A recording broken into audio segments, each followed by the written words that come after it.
Nette régression du taux de prévalence du VIH au Burkina, la lutte se poursuit tout de même avec un accent particulier sur les groupes dits vulnérables. Dans cette quête, le président du Faso met la main à la pâte pour une facilitation des résultats. Comme il est de coutume, il a présidé ce matin la session ordinaire du Conseil national de lutte contre le sida et les IST. Nous vous en faisons l'écho en début de journal. Des exceptions de nullité soulevées par la défense qui remet en cause la validité du rapport d'expertise. Le procès dit du charbon fin s'est ouvert ce matin après 2 précédents reports. Les débats contradictoires ont été assez houleux devant le pool judiciaire spécialisé dans la répression des infractions économiques. Nous serons au cœur de l'ambiance dans une poignée de minutes. Le combat se poursuit pour l'unité d'action syndicale. La question de l'UTS et de l'assurance maladie universelle est évoquée avec l'alliance des partis de la majorité présidentielle. Historique selon l'APMP, Bassolma Bazi en réaction au communiqué du gouvernement dénonce plutôt un manque de respect du principe de dialogue de son vis-à-vis. Sa déclaration, c'est à suivre dans cette édition.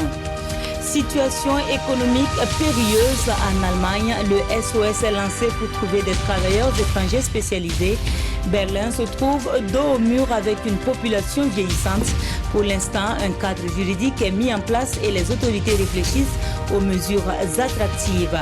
Ce sont là les titres de ce 20h. Madame, Monsieur, bonsoir. Engagement renouvelé pour le chef de l'État dans la lutte contre le sida aux côtés du Conseil national de lutte. La 18e session ordinaire s'est ouverte ce 17 décembre à Ouagadougou. Les travaux dirigés par le président du Faso, par ailleurs président du CNLS-IST, ont abouti à des recommandations qui devraient faciliter la suite du combat. L'on note d'ores et déjà des acquis notables avec un taux de prévalence de 0,7%. La session dans le viseur de Oscar Soulama et sous la plume de Wendata Nathalie Kaori. Il représente toutes les couches socio-professionnelles du Burkina Faso et pour la 18e fois, il se retrouve pour évaluer le chemin parcouru dans la lutte contre le VIH-Sida et les infections sexuellement transmissibles. Prenant en compte les recommandations issues de la précédente session, les acteurs de la lutte contre le VIH-Sida et les IST ont travaillé pour engranger des résultats présentés à cette session. Nous avons noté ensemble que des avancées notables ont été faites. Pour ne donner que quelques chiffres, nous sommes partis autour d'une prévalence qui était au-dessus de 7% en population générale. En 2018, nous sommes à une prévalence qui est en dessous de 1%, exactement 0,7%. Donc il y a eu de l'avancée. Aujourd'hui, sur le plan géographique et financier, le traitement est accessible, même gratuit. Ces acquis constituent un motif de satisfaction, mais les actions doivent se poursuivre pour parvenir à une victoire totale contre le VIH-Sida et les IST. Et c'est tout le vœu formulé ici par le président du Conseil national de lutte contre le VIH-Sida et les IST. Il ne faut pas dormir sur ses lauriers. Nous devons poursuivre ce travail avec un esprit de suite, un esprit d'engagement et un esprit de détermination. Nous devons, comme j'ai dit, travailler à la sensibilisation et nous devons également travailler à faire en sorte que la collecte, je dirais également, de nos informations soit suffisamment fiable pour nous donner l'axe sur lequel nous devons travailler. Comme il a été dit, nous devons prendre en compte des questions de vulnérabilité également au niveau des populations, que ce soit les populations déplacées, que ce soit les personnes vivant avec un handicap, doivent être intégrées à notre travail. Parce que comme on l'a dit, c'est bien d'avoir des statistiques qui sont intéressantes, mais les risques de rebond existants, ça peut remettre en cause fondamentalement tout le travail que nous faisons. À cette session, les partenaires techniques et financiers ont également formulé des recommandations dans le sens de renforcer les capacités d'agir des structures communautaires engagées dans la lutte contre le VIH. À l'endroit de ses partenaires et de la société civile, Roch-Marc Christian Kaboré réitère sa reconnaissance pour leur accompagnement dans la réponse nationale apportée au VIH-Sida et aux infections sexuellement transmissibles. Ils veulent se faire de la place dans les postes nominatifs et législatifs. L'ambition est traduite en avant-projet de loi présenté ce matin au président de l'Assemblée nationale. Il s'agit des jeunes du programme Jeunes politiciens en Afrique. Le programme vise à promouvoir la participation des jeunes hommes et femmes aux postes de responsabilité et instances de décision. Compte rendu d'audience avec Souleymane Sanou et Vincent Kenrobeou. Ils sont des jeunes hommes et femmes qui veulent tailler une bonne partie de la sphère de décision au profit des jeunes. Les membres du groupe Programme for Young Politicians in Africa, PIPA en abrégé, échangent avec le président de l'Assemblée nationale sur un avant-projet de loi qui vise à promouvoir les jeunes aux différents postes nominatifs et électifs. Nous avons donc choisi de travailler pour élaborer une avant-proposition de loi portant quota et à égalité de parité et pour une plus grande représentativité des jeunes au niveau des postes nominatifs et des postes législatifs. Nous demandons 30%, un quota de 30% pour les jeunes à égalité de sexe, c'est-à-dire il y a les hommes, il y a les jeunes hommes et il y a les jeunes femmes. L'avant-proposition de loi en question a fait l'objet d'amendements avec des représentants de partis politiques, de l'administration publique et de l'OSC, et avec le soutien du CGD et l'IGD. Le document est désormais entre les mains du président de l'Assemblée nationale, Alassane Bala Sakandé. La troisième fois aura été la bonne pour l'ouverture du procès dit du charbon fin.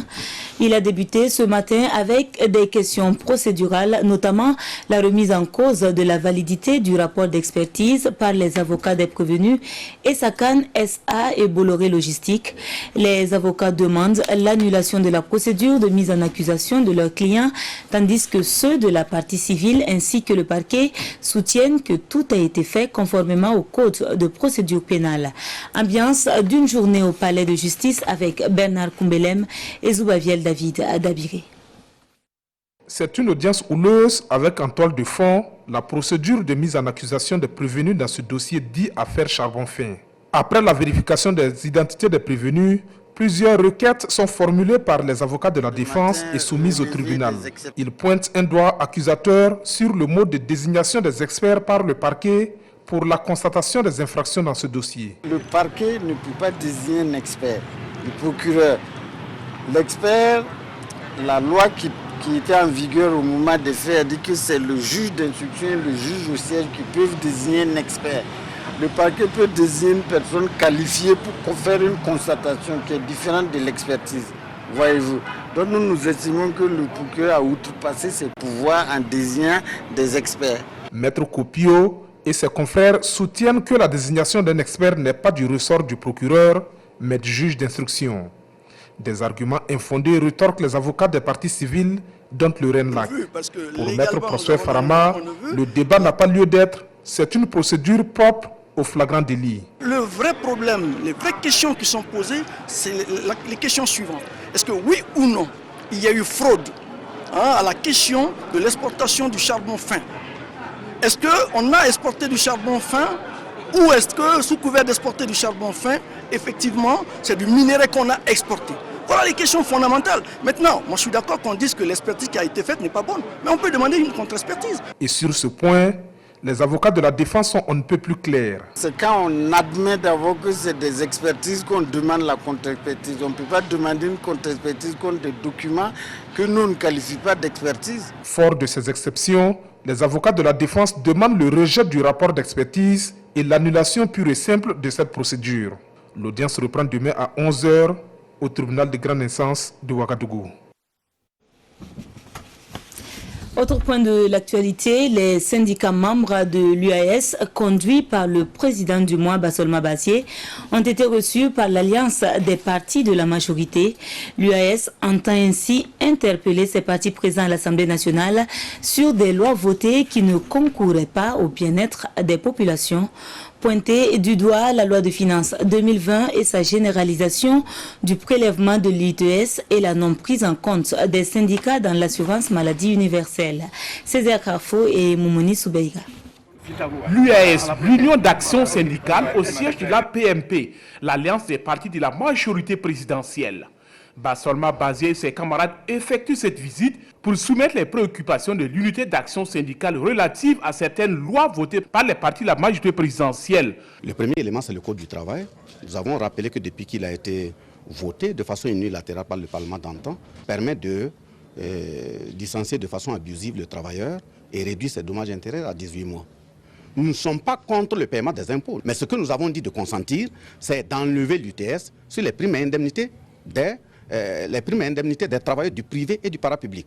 Et depuis la transition, on avait eu des gages clairs que c'était faisable. Nous avons également interpellé nos vis-à-vis afin qu'ils prennent des dispositions pour que s'il y a une loi qui rentre à l'Assemblée nationale, que ce soit au profit de notre peuple. Une visite que les partis de l'APMP jugent historique et au sujet des préoccupations soulevées. Les responsables de l'APMP disent simplement prendre acte. Nous avons eu une convergence de vues pratiquement identique. Et nous avons donc souhaité que ces échanges-là se poursuivent dans un cadre peut-être même formalisé, afin que ces problèmes qui sont des problèmes réels et qui intéressent la vie de la nation et qui sont vraiment des problèmes fondamentaux, afin que nous puissions trouver des solutions durables pour le développement de notre pays. Le président du mois de l'UAS a également interpellé l'APMP sur d'autres préoccupations relatives à la liberté d'expression et à la question de la gouvernance actuelle qu'il juge mauvaise. L'APMP salue cette démarche des syndicats et invite l'UAS à poursuivre le dialogue, seule voie de résolution des crises selon Ibrahima Kodé, chef de mission de la rencontre APMP-UAS. Le président du mois de l'UAS et le président de l'Union syndicale des travailleurs du Burkina réagissent également au communiqué publié par le gouvernement hier. Le moins que l'on puisse dire, c'est que les positions sont divergentes au sein des syndicats. Si pour l'UAS, le gouvernement n'a pas respecté le principe du dialogue en les convoquant par surprise sans au préalable remettre le document du fond, l'USTB, elle, estime n'avoir pas besoin d'une assemblée générale pour discuter, s'acquittant déjà de l'IUTS, elle plaide surtout pour sa réduction. Oui à l'union, dit-elle, mais une union qui profite à tous. Position tranchée exprimée au micro de nos reporters. La préoccupation de la convocation de la rencontre gouvernement-syndicat, il y a un comité qui a été mis en place, un comité bipartite, qui devait travailler du 16 au 19 juillet pour pouvoir permettre la reprise de la rencontre gouvernement-syndicat, qui devait redémarrer le 22. Les travaux de ce comité ne nous ont jamais été envoyés par le gouvernement. Et on convoque de façon unilatérale la reprise pour le 22. Nous avons dit non, on n'a pas reçu les travaux du 22 juillet. On a attendu jusqu'au lundi 2 décembre. Le Premier ministre nous reçoit et dit bon, qu'il va nous donner des documents en off, mais les autres documents vont venir par voie officielle le ministère de la fonction publique. Mais vous dites que vous allez envoyer des documents par voie du ministère de la fonction publique. Les documents-là, nous sommes des porte-parole, nous sommes mandatés par la base. Nous avons dit ce jour et devant la presse que les documents que nous avons reçus, on va les analyser avec la base et vous revenir pour la convocation de la rencontre. Vous avez même écouté M. Ouaro, le ministre qui a parlé au nom du gouvernement, on lui a posé la question, la rencontre c'est quand? Il a dit probablement décembre, mais il n'y a pas de date fixée. Brutalement, on vient nous dire qu'il y a une rencontre du 16 au 20. Qui a fixé cette date? Or, ils savent très bien qu'on a fixé une assemblée générale où les militants ont commencé à descendre sur Ouagadougou, qui doit se tenir le mercredi 18 matin à 8h à la bout du travail. Et ce sont les conclusions de ces militants qu'on va transmettre au gouvernement. Vous précipitez la veille, vous voulez convoquer une rencontre gouvernement syndicat. Non. Je tiens à rappeler que nous, au niveau de l'USTB, nous représentons des travailleurs qui payent déjà les ITS et qui payent déjà un lourd tribut, comme on le dit.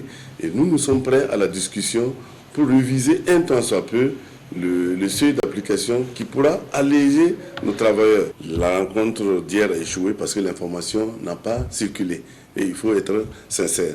Parce que l'information, nous l'avons reçue pratiquement hier après-midi pour dire que bon, il y avait en la matière une assemblée générale qui avait été prévue et qu'il fallait attendre l'assemblée. Nous n'avons pas besoin d'attendre une assemblée. Nos travailleurs payent déjà les UTS. Nous n'avons pas besoin d'assemblée pour aller dire de diminuer. Nous pourrons négocier la diminution. Donc ceux qui tiennent leur assemblée savent pourquoi ils tiennent leur assemblée. Lorsqu'on est unis, c'est quand on sent que toutes nos préoccupations sont prises en compte. Nous n'allons pas aller dans une union où véritablement ça arrange éternellement une personne et que ça défavorise une autre personne.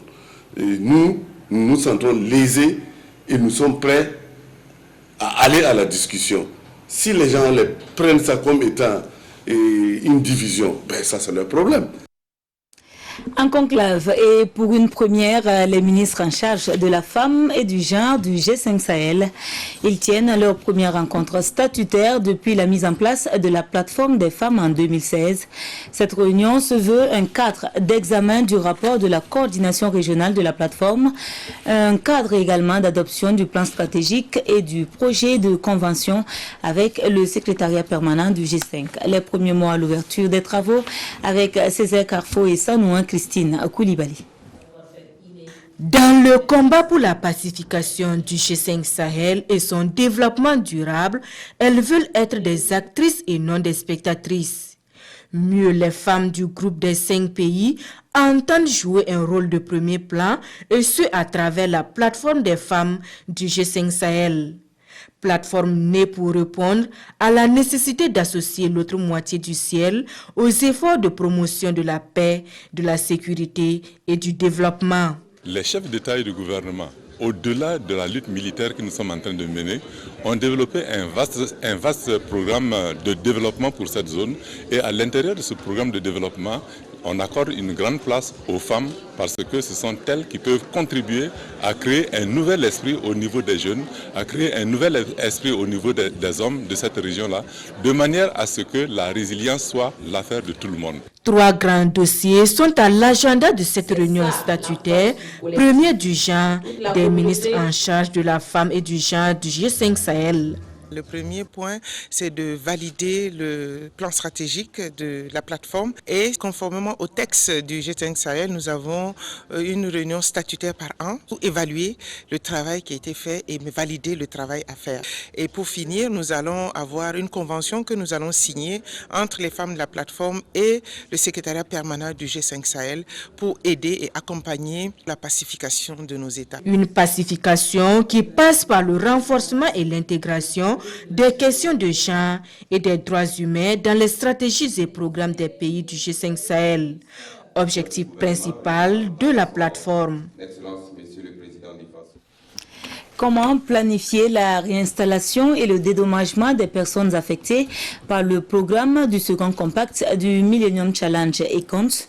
La question est au cœur d'une réflexion des membres du comité technique. La nature du dédommagement et les conditions de prise en charge seront définies dans un document qui servira de guide pour la mise en œuvre du compact. Roger Kam et Moumouni Soubeiga. Tout comme le premier, la mise en œuvre du second compact des Millennium Challenge Count ne se fera pas sans conséquences. Plusieurs personnes seront affectées par le projet et l'unité de coordination veut jouer la carte de l'anticipation. Un cadre de politique de réinstallation des populations affectées est déjà en place. La présente rencontre qui réunit les acteurs des différentes institutions et structures décentralisées et des collectivités entend proposer des mesures pour parer à toute éventualité. Aujourd'hui, on est à une deuxième étape. C'est le cadre de politique de réinstallation. C'est le cadre en fait qui balise le terrain, donne les critères de réinstallation, de dédommagement des populations qui seront affectées. On a soumis le projet au MCC. Il y a Bobo, il y a Ouagadougou, il y a les lignes régionales, c'est-à-dire les lignes construites pour aller de Dougou jusqu'à Bobo-Ouaïbia, les lignes Kaya-Kongoussi, les lignes Fada-Koupela. La nature du dédommagement des personnes affectées, leur réinstallation et autres mesures de compensation environnementale sont prises en compte par le comité technique de formulation du second compact. Un compact dont le programme vise à réduire la pauvreté et à assurer la croissance économique et l'investissement à travers le développement, l'accroissement et l'amélioration de l'offre énergétique du pays. Des rencontres de réflexion couronnées au finish par des recommandations, mais quel bilan fait-on de la mise en œuvre de ces dernières? La Direction générale des impôts s'y intéresse justement au travers de sa 8e conférence annuelle. C'est donc dire que les conclusions des 7 précédentes seront passées au pain fin et des pistes de solutions dégagées pour une administration fiscale moderne et performante. Ouverture de la conférence avec Olopoda. La Direction générale des impôts renforce sa position stratégique pour mieux mobiliser les ressources au profit du budget de l'État. L'environnement de plus en plus complexe oblige et cette 8e conférence annuelle de la DGI est le rendez-vous de tous les espoirs dans une démarche de consolidation des acquis. C'est l'occasion pour cette direction de passer en revue toutes les recommandations qu'elles ont eu à faire à travers les 7 conférences précédentes et qui ne sont pas des moindres pour voir ce qui a marché en matière de mise en œuvre et ce qui reste à perfectionner pour pouvoir donc leur donner un nouvel élan parce que c'est quand même la plus grande régie de recettes du pays qui mobilise à elle seule près de 900 milliards donc, de francs CFA pour les recettes internes. La présente rencontre est le lieu de faire des propositions pertinentes pour répondre aux exigences d'une administration fiscale moderne et performante en phase avec l'environnement sociopolitique, économique, national et international. Le code des investissements détaillé et expliqué aux hommes d'affaires de la ville de Sia. Le 12 décembre dernier, l'agence burkinabé des investissements a donné rendez-vous à ses partenaires pour leur présenter les mesures incitatives contenues dans le code. Vous l'aurez compris, la démarche vise à informer mais aussi à sensibiliser. Nous en apprenons davantage avec Moussa Tamboura et Karim Assissé. Le Code des investissements est l'un des instruments mis en place par le gouvernement burkinabé en vue de dynamiser et de transformer de manière structurelle l'économie du pays. Malheureusement, ce code demeure peu utilisé par les hommes d'affaires de la capitale économique du Burkina. Le constat est de l'ABI, l'agence burkinabé des investissements. C'est pourquoi elle a organisé cette rencontre d'information et de sensibilisation avec les capitaines d'entreprise. On a travaillé à faire en sorte, par exemple, que les entreprises qui se créent un peu loin des capitales puissent avoir plus facilement accès à l'agrément au cours des investissements. On a travaillé à faire en sorte aussi que lorsque les entreprises interviennent dans un certain nombre de secteurs d'activité, qu'elles puissent bénéficier d'un certain nombre d'avantages parce qu'il y a un certain nombre de critères et ça permet qu'au cas déjà, on puisse déjà bénéficier d'un certain nombre d'avantages. Les acteurs du secteur privé des hauts-bassins attendaient impatiemment une telle rencontre. Une rencontre qui, selon eux, va leur permettre de bien cerner les innovations du Code des investissements. Et nous souhaitons que les grands investissements se fassent à Bobo. Et donc notre souhait, c'est que vraiment les acteurs économiques de Bobo s'approprient ce code-là, posent les questions qu'il faut et faire remonter en réalité les difficultés qu'ils ont en termes d'investissement. La représentante du ministre en charge du commerce a réaffirmé aux participants l'engagement du gouvernement à soutenir les hommes d'affaires. La modification du Code des investissements en octobre 2018 et sa diffusion en sont une preuve. Le monde économique qui bouge également avec l'exécution de 60% des activités du programme de mandature 2016-2021 de la délégation consulaire régionale. L'information a été donnée par Lassine Diawara et son équipe au cours d'une rencontre avec les chefs d'entreprise, les groupements et associations professionnelles. Les détails de la rencontre avec Maneka Hien et Karim Sissi. C'est un face-à-face entre la délégation consulaire régionale des Hauts-Bassins et les chefs de groupement des organisations professionnelles et d'entreprises. Une rencontre au cours de laquelle Lassine Diawara et son équipe ont fait le point des actions menées depuis leur élection à la tête de l'institution. Globalement, il ressort que ce programme a été exécuté pratiquement à 60% au bout de 2 ans. Et que ce taux est tiré vers le bas à 59% parce que pour ce qui concerne les infrastructures, nous sommes à peine à 39% du fait que des études ont été menées. Ces infrastructures n'ont pas débuté, mais il y aura une accélération à partir de 2020 parce qu'il s'agit essentiellement de la mise en route du port sec de Bobo et le lancement donc, des appels d'offres doit avoir lieu d'ici la fin de ce mois de décembre. L'assistance a suivi avec un grand intérêt la projection des actions menées par la délégation consulaire des Hauts-Bassins. Elle a tout de même énuméré quelques suggestions qui permettront aux hommes d'affaires des hauts bassins d'améliorer davantage les indicateurs de performance. Il faut quand même qu'on arrive à booster l'économie et à redémarrer aussi certaines usines qui sont fermées dans notre région et quand même qu'on puisse quand même être accessible à toutes sortes de financements aussi. 2020 verra entre autres la poursuite des actions de formation des entreprises, la création de centres de formation, la mise en place d'appui aux jeunes et aux femmes à travers un prêt d'honneur et l'aménagement de la ZAD, la zone d'activité diverses. Ils sont aussi experts et exercent dans le domaine de l'électricité en Afrique. Pour eux, il est important de faire le point des progrès réalisés sur le continent, mais aussi de passer en revue les préparatifs du 20e congrès consacrant le cinquantenaire de l'Association des sociétés d'électricité en Afrique. Le point de ce qui a été dit lors de la 5e rencontre du comité scientifique tenue du 16 au 19 décembre avec Jean-Eudes Bayala et Sékou Zongo. Des experts de nombreux pays, membres de l'Association des sociétés d'électricité d'Afrique, ASEA, planifient ici l'objectif électricité pour tous. Le taux d'accès à l'électricité reste bas dans les pays africains et cette session du comité scientifique de l'ASEA pose la problématique en vue d'apporter des réponses idoines. Dans tous nos pays aujourd'hui, nous avons des taux d'éducation de l'ordre de 30-40%. Pourtant, nos populations rurales ont besoin d'électricité. Comment trouver ces milliards pour leur accéder à l'électricité? Comment amener ce besoin à la hauteur des moyens de nos populations? Et après, ces réflexions se traduiront par des projets qui seront réalisés. À cet effet, deux comités mènent la réflexion. Il s'agit du comité efficacité énergétique développement des énergies renouvelables et électrification rurale et le comité gestion clientèle et financement du secteur électrique en Afrique. De ces études sortiront des conclusions importantes. Aujourd'hui, notre secteur a plus que besoin de financement. Notre secteur a plus que besoin de rentrer dans l'énergie renouvelable. Donc, nous attendons beaucoup de conclusions de cette réunion.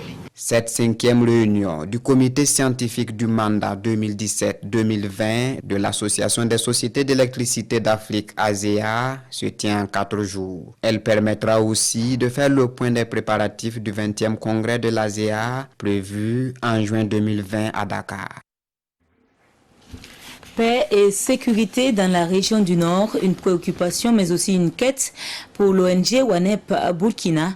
Elle apporte sa contribution à travers la formation de religieux, coutumiers et élus locaux des 4 communes de la région sur la gestion non violente des conflits.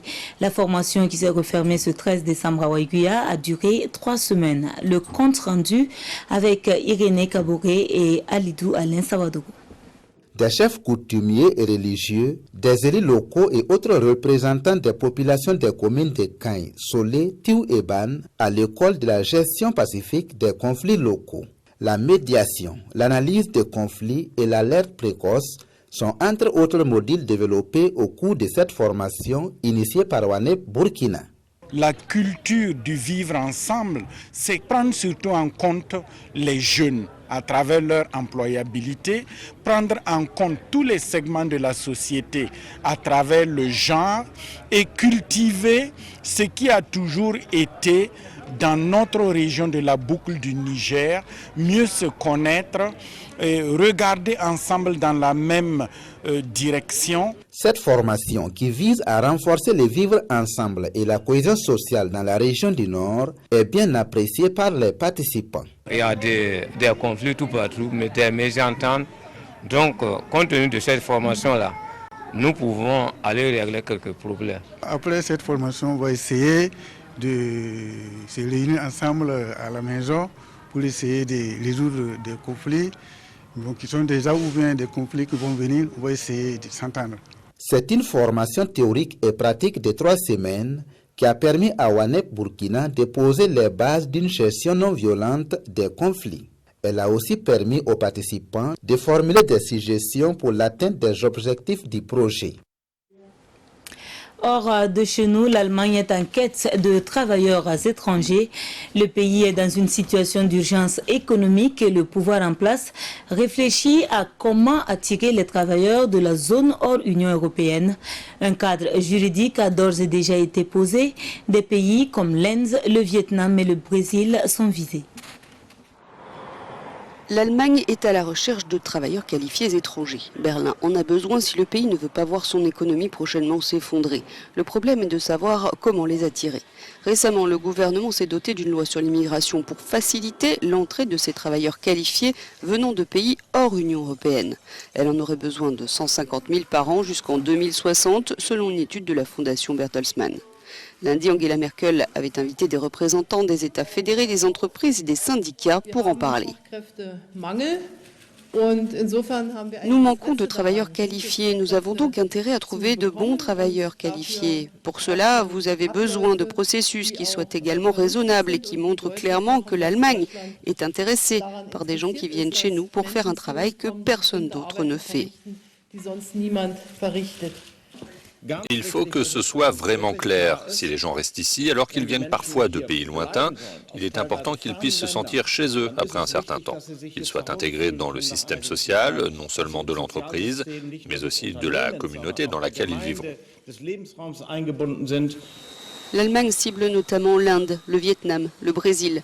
Le parti d'extrême droite Alternative für Deutschland ne voit évidemment pas cela d'un bon œil et pense qu'il faudrait d'abord empêcher les professionnels qualifiés de quitter le pays. Mais face à une population vieillissante comme d'autres pays européens, Berlin se base sur les expertises et pense donc ne pas avoir le choix. Dialogue citoyen, votre émission de redevabilité des actions du président du Faso reçoit ce soir le ministre en charge de la jeunesse. Avec lui, il sera question des politiques en faveur des jeunes et des initiatives gouvernementales sur l'entrepreneuriat. Nous retrouvons Simon Gongo pour planter le décor. Simon, bonsoir. Bonsoir Ruth, bonsoir à tous. Vous l'avez dit, Salifo Tiemtouré est le ministre de la Jeunesse et de la Promotion de l'Entrepreneuriat. C'est lui notre invité ce soir et avec lui nous allons parler essentiellement de la question de la promotion de l'emploi mais aussi de la question de l'entrepreneuriat. Ce sont là deux engagements majeurs du président du Faso en 2015 lors de la présidentielle. 4 ans après, que deviennent ces engagements donc? Il sera là pendant 90 minutes pour répondre à toutes les questions. Et comme vous connaissez le principe, l'émission, c'est vous qui la faites. Vous pouvez nous appeler au 25 40 79 03 ou poster les messages sur la plateforme #presimet.bf/dialogue citoyen. Dialogue citoyen, Ruth, c'est tout à l'heure à 21h, juste après votre journal, donc ne bougez surtout pas. D'accord, alors merci bien Simon Gombo, merci à vous également de nous avoir suivis. C'est tout pour cette édition, on se retrouve demain Dieu voulant. Bonsoir.